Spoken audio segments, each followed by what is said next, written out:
మీరు బీఆర్ఎస్కో ఎంఐఎంకో ఎవరికో ఆన్సర్ చేయాల్సిన అవసరం లేదు. కానీ పేదవాళ్ళు ఎవరైతే ఇబ్బంది పడుతున్నారో కొన్ని విజువల్స్ చూస్తే బాధ అనిపిస్తుంది సార్. ఎస్, డెఫినెట్గా నాకు కూడా బాధ అయింది. వాళ్ళకి హోప్ ఎవరు? మీరే, ఇంకా ఎవరు కాదు కదా. వాళ్ళకి హోప్ నేనే వాళ్ళకి ఏమన్నా న్యాయం చేస్తా అన్న నమ్మకంతోనే నన్ను ముఖ్యమంత్రి చేశాను. అందుకే వాళ్ళకి డబుల్ బెడ్ ఇండ్లు ఆఫర్ ఇచ్చినా, మంచి వాళ్ళ పిల్లలకు స్కూల్ ఆఫర్ ఇచ్చినా, వాళ్ళకి కావాల్సిన సహాయం అందిస్తా అని చెప్పిన. నేను నిస్సహాయాన్ని ఎక్కడ? నువ్వు ఆక్రమించుకున్న చెరువులు మాత్రమే నేను ఉంటా అంటే నేను నిస్సహాయాన్ని.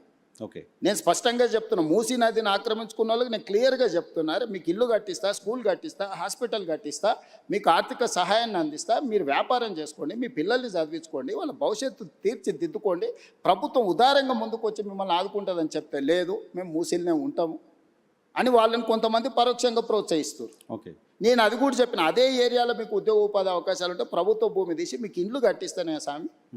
ఆ ఏరియాలో మీరు అక్కడి నుంచి ఎక్కడికో కూడా తరలించండి మిమ్మల్ని. ఏ ఏరియాలో అయితే మూసీ నదిలో ఎవరు మూసీలో బతకాలని కోరుకోరు. ఈరోజు వైఎన్ఆర్ నిన్న క్వశ్చన్ అడుగుతా, గంగా పేరు మీద, యమునా పేరు మీద, సరస్వతి పేరు మీద, ఇట్లాంటి గోదావరి పేరు మీద, కావేరి పేరు మీద, కృష్ణా పేరు మీద, అన్ని నదుల పేర్ల మీద ఆడపిల్లలు పెట్టుకున్నారా తల్లిదండ్రులు? ఏ తల్లిదండ్రులైనా మూసీ పేరు పెట్టుకున్నారా? మూసీ కూడా నాదే కదా.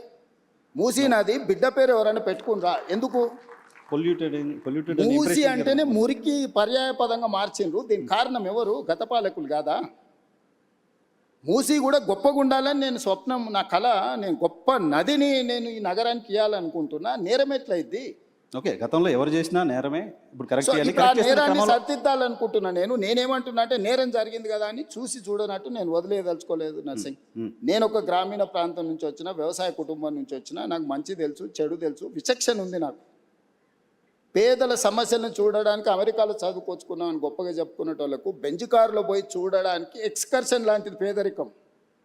ఎక్కడైతే పేదరికం ఉంటుందో ఆ పేదరికంలోనే, ఆ ప్రాంతంలోనే పుట్టి ఆ పేదరికాన్ని చూసుకుంటే నేను ఇక్కడికి వచ్చిన. నాకు పేదరికం గురించి, పేదల గురించి ఎవ్వరు చెప్పాల్సిన పని లేదు. నేను పుట్టి పెరిగిందే, నేను పేదవాడిని అని కూడా చెప్పట్లేదు.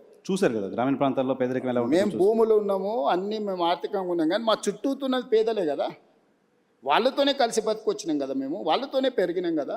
ఓకే, ఎంప్లాయ్మెంట్ కూడా గడిచిన ఎన్నికల్లో మిమ్మల్ని, మీరు రాష్ట్రం అంతా తెలుగుదేశంలో ఉన్న, కాంగ్రెస్ పార్టీలో ఉన్న, రాష్ట్రం అంతా చాలా పర్యటనలు చేశారు, చాలా మందికి చేయి కలిపి ఉంటారు.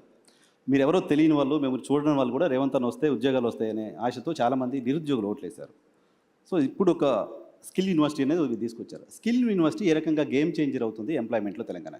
సో నేను ఇప్పుడు నీ క్యూర్ మాత్రమే చెప్పిన. Outer ring road inside 160 kilometer radius ఉన్నది, మధ్యలో ఉన్నది క్యూర్. ఇది 2053 కిలోమీటర్స్, 1,34 lakh పాపులేషన్. ఇప్పుడు రీజనల్ రింగ్ రోడ్ ఏర్పాటు చేసుకోబోతున్నాం మనం, 360 kilometers. Outer ring road outside, regional ring road inside, PURE peri urban region economy. ఇక్కడ పరిశ్రమలు, ఇన్ఫ్రాస్ట్రక్చర్ క్రియేట్ చేయాలని పెట్టుకున్నాం మేము. నగరాలు నిర్మించదలుచుకున్నాం, పరిశ్రమల కోసం ఇప్పుడు ఇక్కడ నుంచి తరలించే పరిశ్రమలకు అక్కడ ఇవ్వదలుచుకున్నాం. మన దగ్గర చదువుకున్న నిరుద్యోగులకు సాంకేతిక నైపుణ్యాన్ని నేర్పి ఉద్యోగ ఉపాధి అవకాశాలు ఇవ్వదలుచుకున్నాం. ఇలా జీసీసీ సెంటర్స్ వచ్చినా, డేటా సెంటర్స్ వచ్చినా, ఐటీ సంస్థలు వచ్చినా, ఇతర పరిశ్రమలు వచ్చినా, వీటన్నిటినీ పెరీ అర్బన్ రీజియన్ ఎకానమీలో మనం అంటే ఇక్కడ ఫెసిలిటేట్ చేయదలుచుకున్నాం. Regional ring road outside అది ఆల్మోస్ట్ ఒక 10,000 స్క్వేర్ కిలోమీటర్స్ ఉంది peri urban. Regional ring road outside Telangana ఇంకొక 1,00,000 స్క్వేర్ కిలోమీటర్లు ఉంది.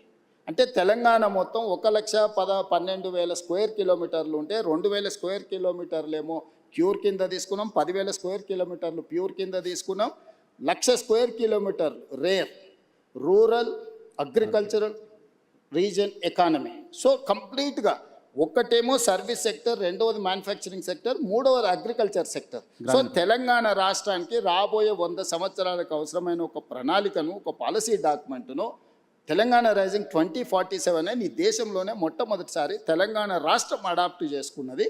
మేము ఆ పాలసీని ఎగ్జిక్యూట్ చేయడానికి ప్రయత్నం చేస్తున్నాం, రోడ్ మ్యాప్ వేస్తున్నా నేను.